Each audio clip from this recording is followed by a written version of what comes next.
Good morning, students. Today, we are going to study about developing human stages, which comes in the first unit, that is approaches to human development. Developing human stages usually one of the most important concept in the subject childhood and adolescence.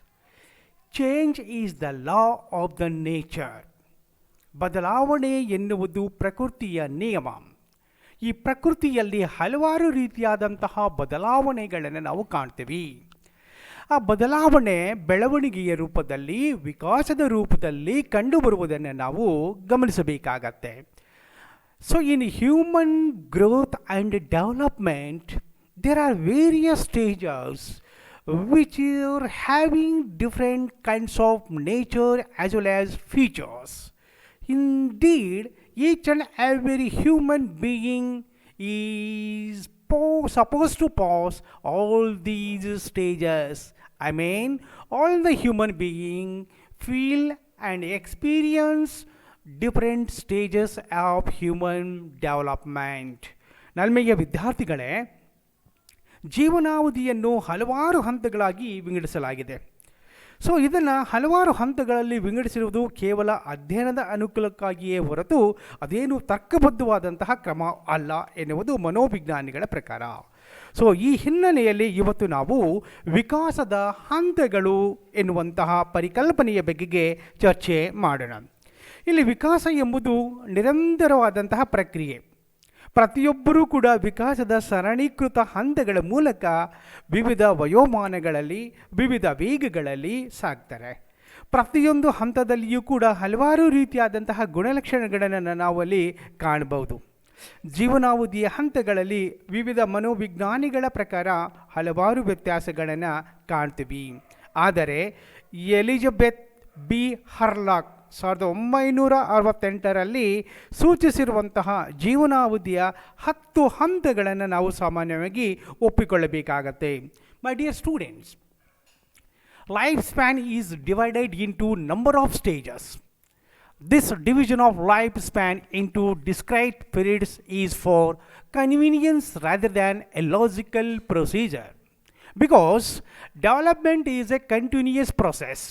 Everyone passes through the series of developmental stages at different rates and at slightly different ages. At each stage, there are problems that must be solved before the individual advances to the next stage. Failure to do so results in immaturity and adjustment problems. There are several variations in the division of lifespan. Now, let us see different stages of development.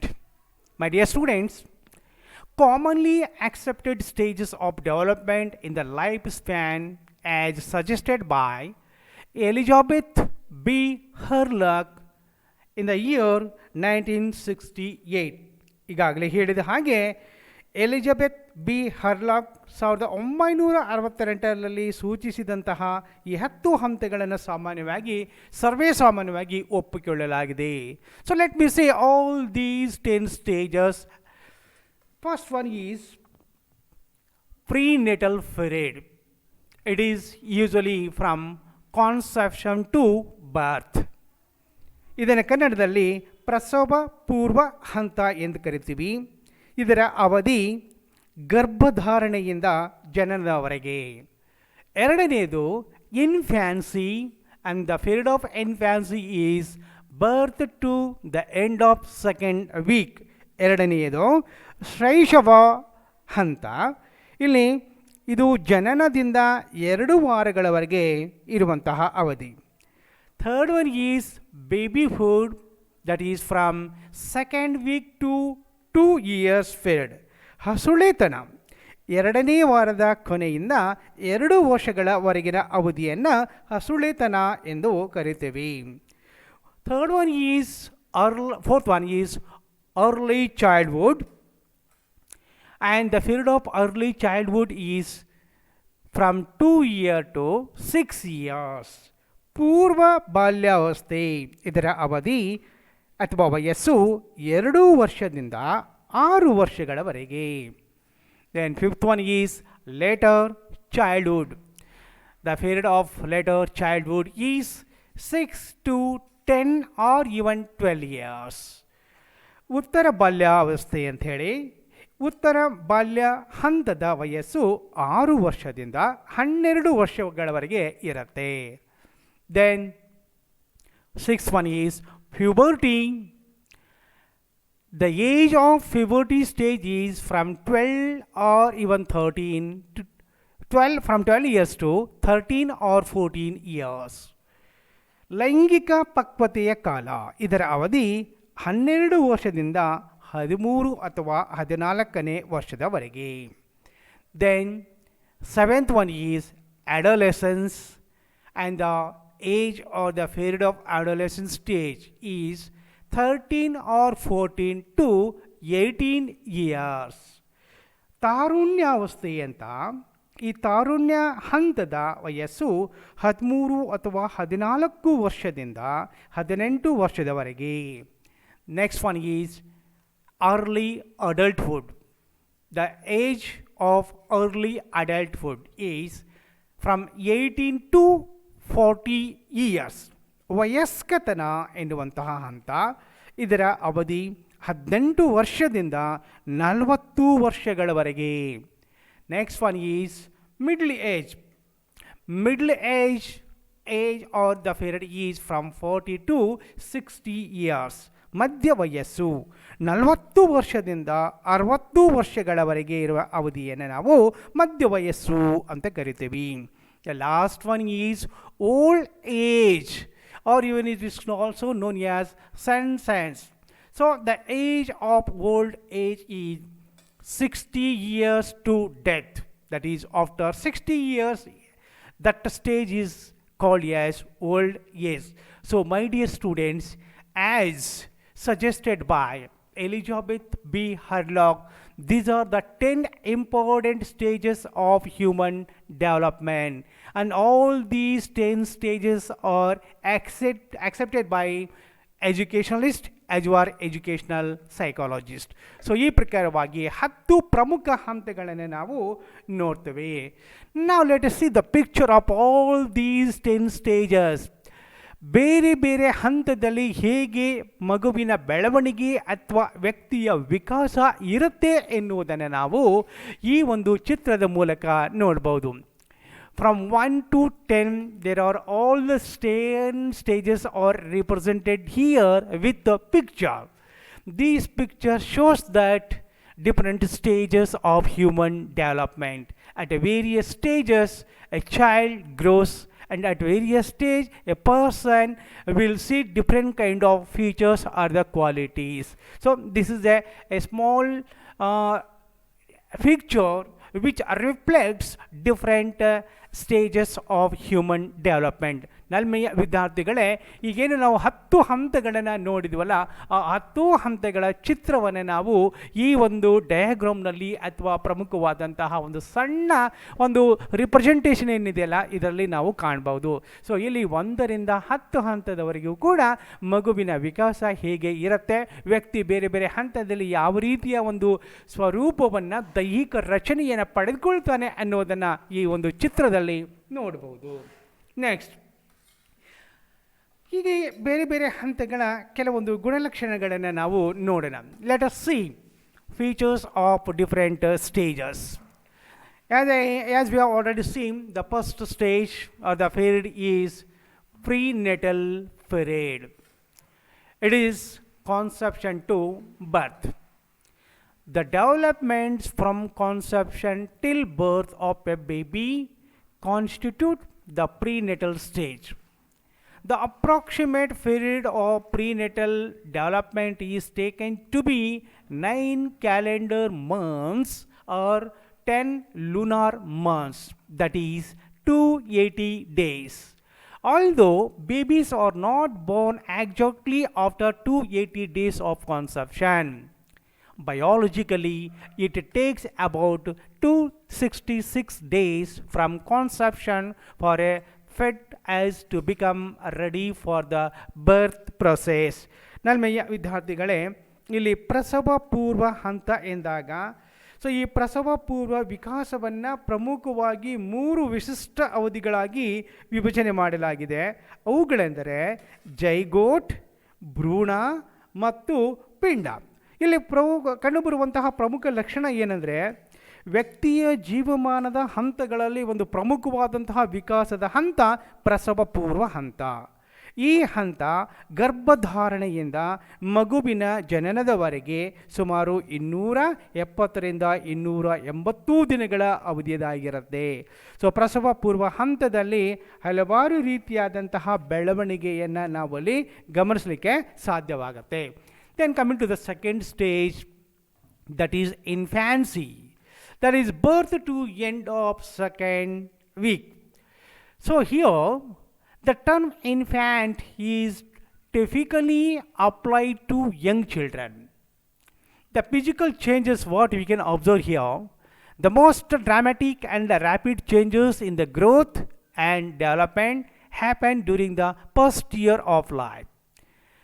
Coming to the mental changes, infants make their needs known by crying. They cannot speak yet, but they are able to understand some words by 6 months old. By 1 year, they understand many words and use single words in their vocabulary.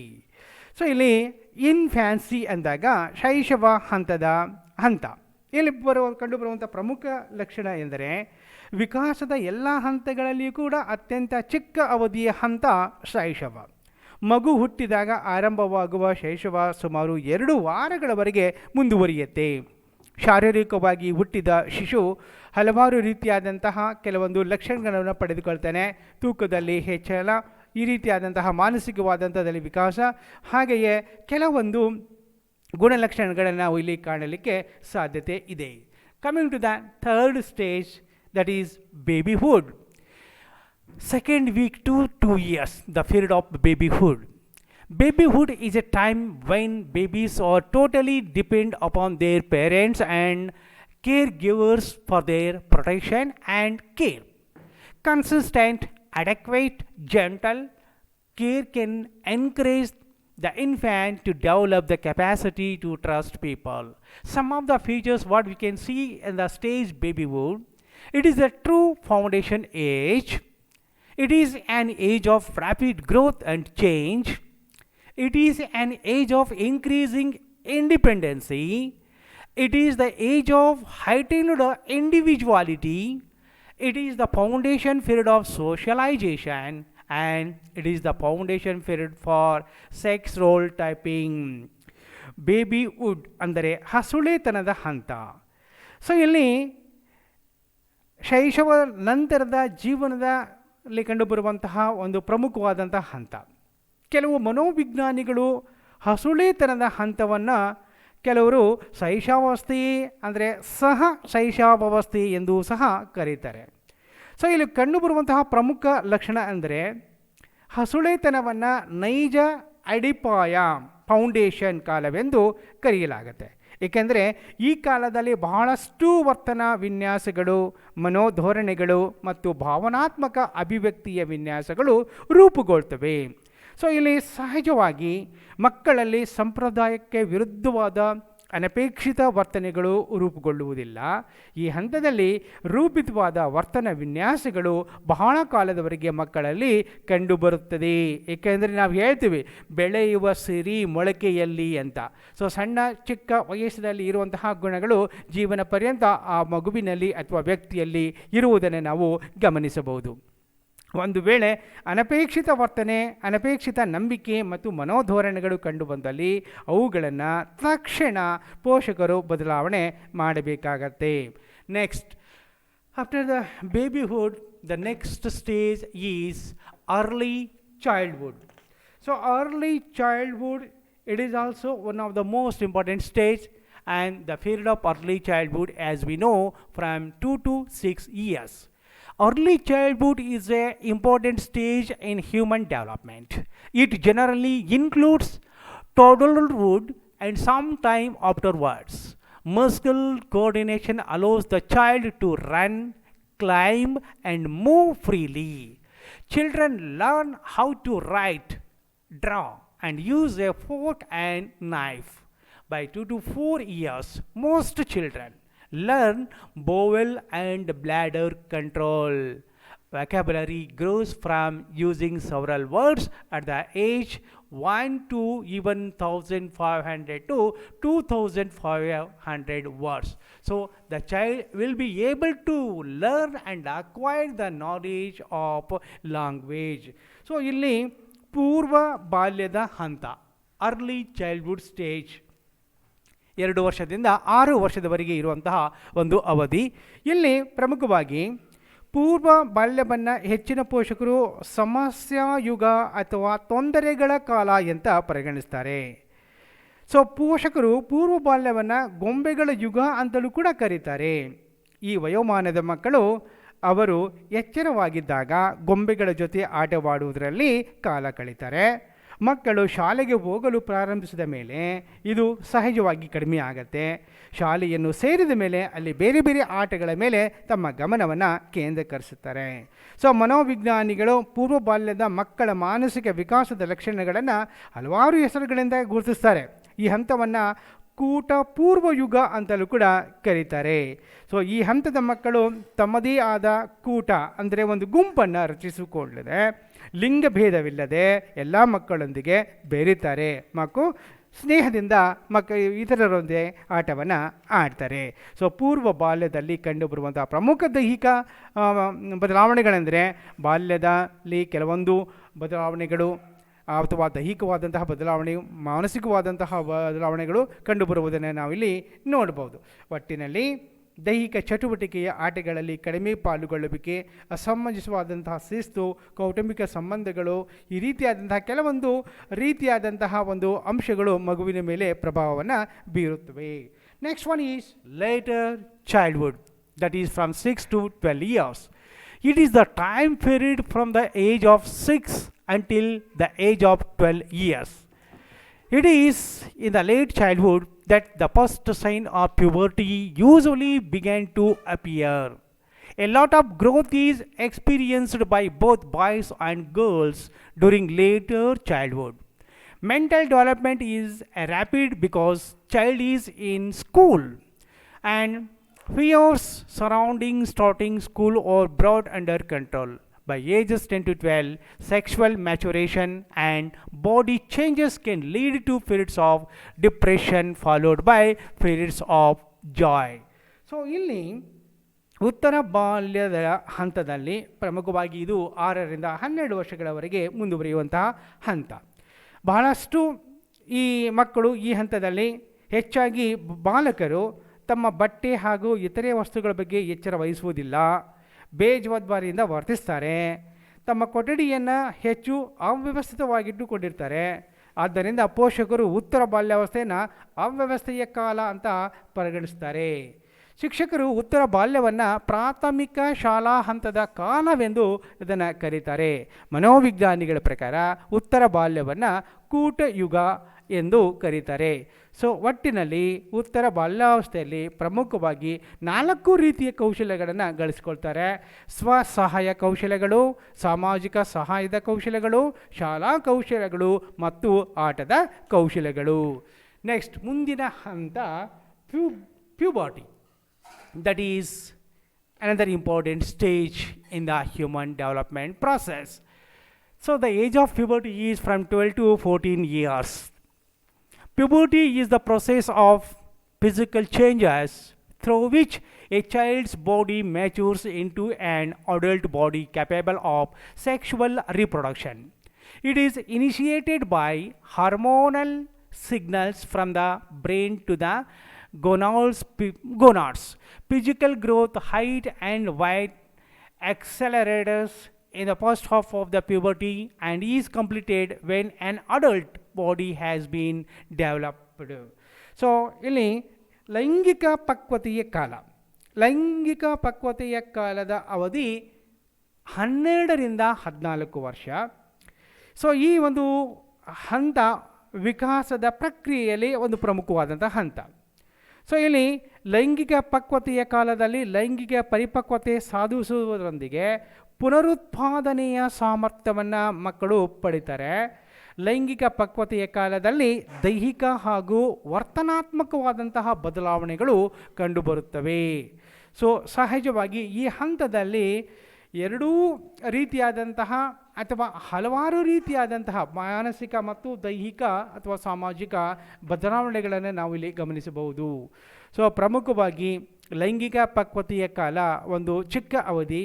So ಇಲ್ಲಿ ದೇಹದ ಒಳಗೆ ಮತ್ತು ಹೊರಗಡೆ ಕಂಡುಬರುವಂತಹ ಬದಲಾವಣೆಗಳನ್ನು ಪರಿಗಣಿಸಿದರೆ ಲೈಂಗಿಕ ಪಕ್ವತೆಯ ಕಾಲವನ್ನು ಒಂದು ಚಿಕ್ಕ ಹಂತ ಎಂದು ಪರಿಗಣಿಸಬೇಕಾಗುತ್ತದೆ. ತದನಂತರ adolescence. Adolescence, the period of adolescence is from 13 or 14 years to 18 years. Adolescence is a transitional stage of physical and psychological development that generally occurs during the period from puberty to legal adulthood. Adolescence is usually associated with the teenage years, but its physical, psychological, or cultural expressions may begin earlier and end later.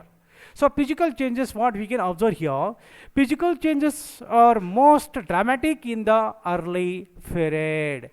So ಇಲ್ಲಿ ಹದಿಹರೆಯದ ಹಂತದಲ್ಲಿ ಪ್ರಮುಖವಾಗಿ ಹಲವಾರು ರೀತಿಯಾದಂತಹ ಒಂದು ಬದಲಾವಣೆಗಳನ್ನು ನಾವು ಗಮನಿಸಲಿಕ್ಕೆ ಸಾಧ್ಯತೆ ಇದೆ. ಸೊ ಈ ಹದಿಹರೆಯ ಎಂಬ ಪದ ಇಂದು ವಿಶಾಲವಾದಂತಹ ಅರ್ಥವನ್ನು ಹೊಂದಿದೆ. ಇದು ಮಾನಸಿಕ, ಸಂವೇಗಾತ್ಮಕ, ಸಾಮಾಜಿಕ ಹಾಗೂ ದೈಹಿಕ ಪರಿಪಕ್ವತೆಯನ್ನು ಒಳಗೊಂಡಿದೆ. ಸೊ ಇಲ್ಲಿ ತಾರುಣ್ಯ ಅವಸ್ಥೆಯನ್ನು ಕೂಡ ನಾವು ಇದನ್ನು ಕರಿತೀವಿ. ಸೊ ಇದರ ಪ್ರಮುಖ ಲಕ್ಷಣಗಳನ್ನು ನಾವು ನೋಡುವುದಾದರೆ ಹದಿಹರೆಯ ತೀವ್ರತರವಾದಂತಹ ಬೆಳವಣಿಗೆ ಮತ್ತು ವಿಕಾಸದ ಕಾಲ, ಜೀವನದ ಒಂದು ಸಂಕ್ರಮಣ ಕಾಲ ಅಂತ ನಾವು ಇದನ್ನು ಕರಿತೀವಿ. ಯಾಕೆಂದರೆ ಹಲವಾರು ಪರಿವರ್ತನೆ ಇಲ್ಲಿ ನಾವು ಕಾಣ್ತೀವಿ. ಸೊ ನಾವು ಸಹಜವಾಗಿ ಹೇಳ್ತೇವೆ in our usually it is a age of teen age ಅಂತ ಕರಿತೀವಿ. ಟೀನ್ ಏಜ್ನಲ್ಲಿ ಮಕ್ಕಳು ಅಥವಾ ಅಲ್ಲಿರುವಂತಹ ತಾರುಣ್ಯ ವ್ಯವಸ್ಥೆಯಲ್ಲಿರುವಂತಹ ಎಲ್ಲ ಮಕ್ಕಳು ಕೂಡ ತುಂಬ ಲವಲವಿಕೆಯಿಂದ ಮನೆಯಲ್ಲಿ ಇರ್ತಾರೆ, ಶಾಲೆಯಲ್ಲಿ ಇರ್ತಾರೆ ಮತ್ತು ವಿದ್ಯಾರ್ಥಿಗಳೊಂದಿಗೆ ಅಥವಾ ಸ್ನೇಹಿತರ ಜೊತೆಗೆ ಬೆರೀತಾರೆ. ಹದಿಹರೆಯದ ಮನೋಧೋರಣೆಗಳು ಹಾಗೂ ವರ್ತನೆ ಬದಲಾವಣೆಯ ಕಾಲ ಇದು ಹದಿಹರೆಯ ಅನನ್ಯತೆಯನ್ನು ಕಂಡುಕೊಳ್ಳುವಂತಹ ಕಾಲ. It is time of search for identity. Then at the same time ಇದು ಒಂದು ಪ್ರಮುಖವಾದಂತಹ ಬದಲಾವಣೆಯನ್ನು, ವಿಕಾಸವನ್ನು ತಂದುಕೊಡುವಂತಹ ಒಂದು ಹಂತವಾಗಿದೆ. Next another stage in human development is early adulthood. So early adulthood, the period of early adulthood is from 18 to 40 years. Early adulthood is a stage of life between 18 and of course 25 years when adolescents become more independent and explore different life possibilities. Early adulthood or emerging adulthood may also refer to young adulthood stage in Erik Erikson's model.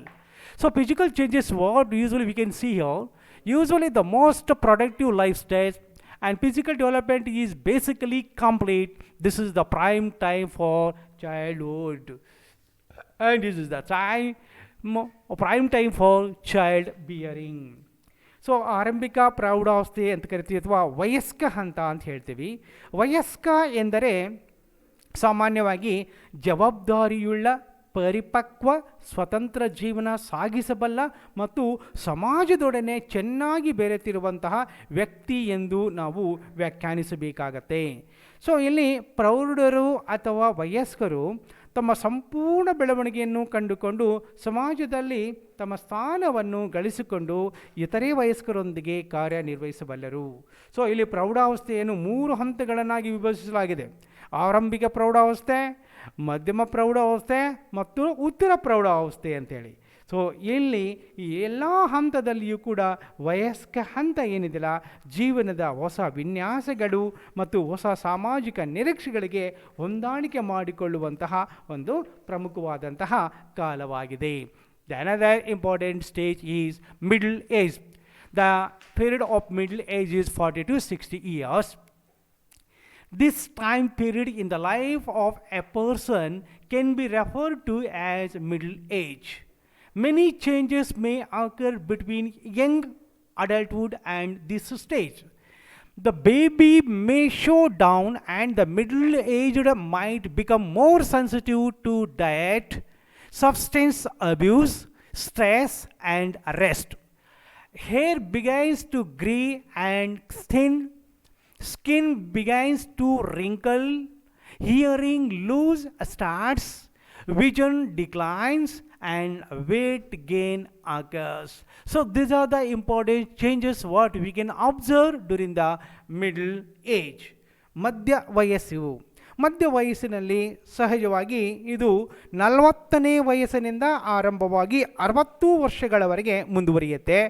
ಈ ಹಂತ ದೈಹಿಕ ಹಾಗೂ ಮಾನಸಿಕ ಬದಲಾವಣೆಗಳೊಂದಿಗೆ ಆರಂಭವಾಗುತ್ತೆ. 60ನೇ ವಯಸ್ಸಿನ ಹೊತ್ತಿಗೆ ದೈಹಿಕ ಚೇತನ ಶಕ್ತಿ ಮತ್ತು ಮಾನಸಿಕ ಜಾಗರೂಕತನ ಕಡಿಮೆ ಆಗತ್ತೆ. ಸೊ ಇಲ್ಲಿ ಸಹಜವಾಗಿ ಮಧ್ಯ ವಯಸ್ಸು ಭೀತಿಗೊಳಿಸುವಂತಹ ಒಂದು ಕಾಲ. It is a dread period. ಹಾಗೆ ಮಧ್ಯ ವಯಸ್ಸು ಸಂಕ್ರಮಣದ ಕಾಲ ಎಂದನ್ನು ಕೂಡ ಕರಿತೀವಿ. It is a time of transition. Then ಮಧ್ಯ ವಯಸ್ಸು ಮಾನಸಿಕ ಒತ್ತಡಗಳ ಕಾಲ. Middle age is a time of stress. Then ಮಧ್ಯ ವಯಸ್ಸು ಅಪಾಯಗಳ ಕಾಲ ಅಂತಲೂ ಕೂಡ ಕರೀತಾರೆ. Middle age is a dangerous age because so many diseases may come after 40 years, even after 50 years. ಮಧ್ಯ ವಯಸ್ಸು ಎಡವಟ್ಟಿನ ಅಥವಾ ಪೇಚಿನ ಕಾಲ ಅಂತಲೂ ಕೂಡ ತಜ್ಞರು ಕರೀತಾರೆ. ಅಂದರೆ middle age is an uncovered age ಅಂಥೇಳಿ. ಹಾಗೆಯೇ middle age is a time of achievement. ಮಧ್ಯ ವಯಸ್ಸು ಸಾಧನೆಯ ಕಾಲ. ಈ ಅಂಶವನ್ನು ನಾವು ಗಮನಿಸಬೇಕಾಗತ್ತೆ. So why the middle age is a time of achievement? ಮಧ್ಯ ವಯಸ್ಸು ಜೀವನದಲ್ಲಿ ವ್ಯಕ್ತಿಗಳು ಮಹತ್ತರವಾದಂತಹ ಸಾಧನೆ ಮಾಡುವಂತಹ ಕಾಲ. ಇದನ್ನೇ ಎರಿಕ್ಸನ್ ರವರು ಸೃಷ್ಟಿಶೀಲತೆ ಅಥವಾ ನಿಲುಗಡೆಯ ಹಂತ ಎಂದು ಗುರುತಿಸ್ತಾರೆ. ಮಧ್ಯ ವಯಸ್ಸಿನ ವ್ಯಕ್ತಿಗಳಲ್ಲಿ ಸಾಧಿಸುವಂತಹ ಬಯಕೆ ಇರುತ್ತೆ ಮತ್ತು ಅಂತಹ ಒಂದು ಜೀವನ ಗರಿಷ್ಠವಾದಂತಹ ಸಾಧನೆಯನ್ನು ಮಾಡುವಂತಹ ಪ್ರಯತ್ನದಲ್ಲಿ ಅವರು ತೊಡಗಿಕೊಳ್ತಾರೆ. Then coming to the last stage, that is old age. Old age starts from 60 years and of course up to death. This age people are called as elderly, senior citizen, golden ager, retired citizen, etc. Old age refers to ages nearing or surpassing the life expectancy of human beings and is thus the end of the human life cycle. This stage is the extension after 60 years till death. Physical changes, what we can see here, physical development are on the decline. All body systems are affected. Skin becomes so dry, wrinkled and thinner. Hair becomes thin and bones become brittle and more likely to break. Muscles loses tone. Nerve system can cause intolerance to temperature changes and mental changes. What we can observe here, mental ability vary among individuals. While some elderly people continue to learn, others have mental declines that can affect short-term memory. So ಇಲ್ಲಿ ವೃದ್ಧಾಪ್ಯದ ಹಂತಗಳು ಏನು ಹೇಳ್ತೇವೆ, ವೃದ್ಧಾಪ್ಯ ಹಂತದಲ್ಲಿ ಜೀವನಾವಧಿಯ ಒಂದು ಕೊನೆಯ ಹಂತ ವೃದ್ಧಾಪ್ಯ. ಈ ಹಂತ 60 ವರ್ಷಗಳಿಂದ ಜೀವನದ ಅಂತ್ಯದವರೆಗೆ ವ್ಯಾಪಿಸುತ್ತೆ. ಉತ್ತಮ ಜೀವನದ ಸ್ಥಿತಿಗತಿಗಳು ಮತ್ತು ಉತ್ತಮ ಆರೋಗ್ಯ ಸೌಲಭ್ಯಗಳಿಂದ ಪುರುಷರು ಮತ್ತು ಮಹಿಳೆಯರಲ್ಲಿ ಸುಮಾರು 65ರಿಂದ 70 ವರ್ಷಗಳವರೆಗೆ ವೃದ್ಧಾಪ್ಯದ ದೈಹಿಕ ಮತ್ತು ಮಾನಸಿಕ ಚಿಹ್ನೆಗಳು ಕಂಡುಬರುವುದಿಲ್ಲ. ಸೊ ಇದೇ ಕಾರಣದಿಂದ ಬಹಳಷ್ಟು ದೇಶಗಳಲ್ಲಿ ನಿವೃತ್ತಿಯ ವಯಸ್ಸನ್ನು 60ರಿಂದ 65 ವರ್ಷಕ್ಕೆ ನಿಗದಿಪಡಿಸಿದ್ದಾರೆ. ಸೊ ಜೀವಮಾನದ ಇತರೆ ಅವಧಿಗಳಿರುವಂತೆ ವೃದ್ಧಾಪ್ಯದಲ್ಲಿಯೂ ಕೂಡ ಸಹ ದೈಹಿಕ ಮತ್ತು ಮಾನಸಿಕ ಬದಲಾವಣೆಗಳನ್ನು ಕಾಣ್ತೀವಿ. ಈ ಬದಲಾವಣೆಗಳು ವಯಸ್ಕರಾದ ಪುರುಷರು ಮತ್ತು ಮಹಿಳೆಯರು ಎಷ್ಟರ ಮಟ್ಟಿಗೆ ವೈಯಕ್ತಿಕ ಹಾಗೂ ಸಾಮಾಜಿಕ ಹೊಂದಾಣಿಕೆ ಮಾಡಿಕೊಳ್ತಾರೆ ಎಂಬುದನ್ನು ನಿರ್ಧರಿಸುತ್ತೆ. ಸೊ ಇಲ್ಲಿ ಕಂಡುಬರುವಂತಹ ಪ್ರಮುಖವಾದಂತಹ ಲಕ್ಷಣ ಅಂದರೆ ವೃದ್ಧಾಪ್ಯ ಕ್ಷೀಣಿಸುವಂತಹ ಒಂದು ಕಾಲ. Old age is a period of decline. ಹಾಗೆಯೇ ವೃದ್ಧಾಪ್ಯದ ಪರಿಣಾಮಗಳಲ್ಲಿ ವೈಯಕ್ತಿಕ ಭಿನ್ನತೆಗಳಿರುತ್ತವೆ.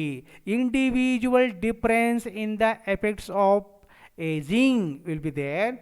ದೆನ್ ವೃದ್ಧಾಪ್ಯವನ್ನು ವಿವಿಧ ಮಾನದಂಡಗಳಿಂದ ತೀರ್ಮಾನಿಸಲಾಗತ್ತೆ. Old age is judged by different criteria. Then ಸಮಯೋಜನೆ ಕೊರತೆ ಅಥವಾ ಸಮಾಯೋಜನೆಯ ಕೊರತೆ ವೃದ್ಧಾಪ್ಯದ ಪ್ರಮುಖವಾದಂತಹ ಲಕ್ಷಣ. So poor adjustment is the characteristics of old age. So these are the some of the important features usually we can observe during the old age. So ಒಂದು ಬೆಳವಣಿಗೆಯ ವಿಕಾಸದಲ್ಲಿ ಈ ಪ್ರಮುಖವಾದಂತಹ ಹಂತಗಳನ್ನು ನಾವು ಕಾಣ್ತೀವಿ. ಸೊ ಈ ಎಲ್ಲ ಹಂತಗಳಲ್ಲಿ ಕಂಡುಬರುವಂತಹ ಲಕ್ಷಣಗಳು ಮಗುವಿನ ಒಂದು ವಿಕಾಸದ ಪ್ರಕ್ರಿಯೆಯಲ್ಲಿ ಬೇರೆ ಬೇರೆ ರೀತಿಯಲ್ಲಿ ಕಂಡುಬಂದು ಅವು ಮಗುವಿನ ಮೇಲೆ ಬೇರೆ ಬೇರೆ ರೀತಿಯಾದಂತಹ ಪ್ರಭಾವವನ್ನು ಬೀರುತ್ತೆ. ಟೋಟಲಿ ಈ ಒಂದು ವಿಕಾಸದ ಪ್ರಕ್ರಿಯೆಯಲ್ಲಿ ಈ ಹಂತಗಳು ಪ್ರತಿಯೊಬ್ಬ ವ್ಯಕ್ತಿಯ ಜೀವನದಲ್ಲಿ ಬರುವಂಥದ್ದು. So each and every individual can see all these 10 stages. So these are the different stages about human development. So we can see all these 10 stages in our life. So my dear students, in today's class we have seen 10 important stages of human development and their features. Thank you very much. Have a good day.